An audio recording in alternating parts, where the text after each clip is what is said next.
So let's go on now and talk about some more activities that are appropriate for this age group. Starting with that Bible you see over there on the left-hand side. We talked about how the kids at this age are really moving into that phase of hero worship. And they also have a great sense of idealism. So Bible stories, both Old and New Testament, can really capture their imagination. I remember last year teaching fourth grade, we learned about the Sermon on the Mount. That was our big idea for 1 week, just the Sermon on the Mount. And the following week, one of the young men brought in his own picture Bible from home that he got as a gift from his godfather. And he was so excited to show me the picture in that book of Jesus delivering the Sermon on the Mount. He was just really captivated by that whole idea. So scripture stories can really captivate their attention. Next up, you see those two young people reflecting and praying. This is an ideal age for leading guided reflections, and we're going to talk about that in just a couple of minutes, but I wanted to include it here as something that you don't want to miss out on if you're teaching intermediate age kids. Be sure to make guided reflections a regular feature of your teaching. Next up on the right side, you see some kids singing there. Intermediate age kids still love to sing. They haven't quite yet reached that age where they think that they're too cool for doing that. And so you got to take advantage of it at this age and encourage them to sing, teach them Catholic hymns and music that has to do with our Catholic faith, and use music to teach concepts. And then finally, down at the bottom, you see kids working together on a hands-on task. Remember we said that kids are in tune with their peers and that they love cooperative learning.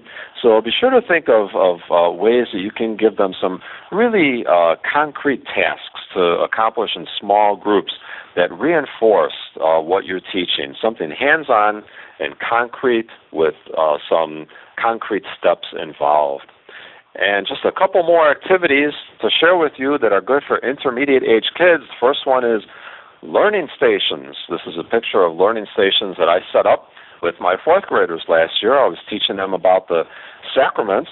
Basically, learning stations are set up around the room, and each station focuses on a specific aspect of what you're teaching. And then the kids move from station to station. They usually have to complete a small task and take some kind of notes at each station. And then when they're all done, you kind of debrief them and lead them to pull it all together and find out what has been learned at all of these different learning stations. So it's a really fun way for them to learn.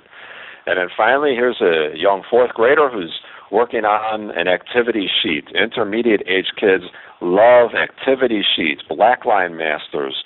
And your catechist manual or your textbook publisher's website most likely has a variety of these types of activity sheets and blackline masters that you can find to use with the kids. And I wanted to point out that whatever program that you work in, if you visit Loyola Press, you can find activities for free that can help you out.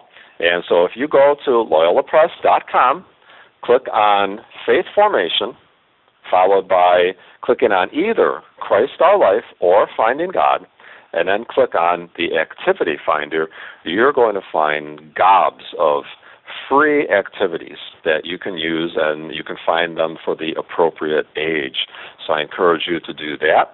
And I also will encourage you to take a look at this product, which is called Expand the Experience from Loyola Press. There's 120 laminated cards in this box, and those cards have a number of activities that you can use, and they are correlated with all of the major textbook series.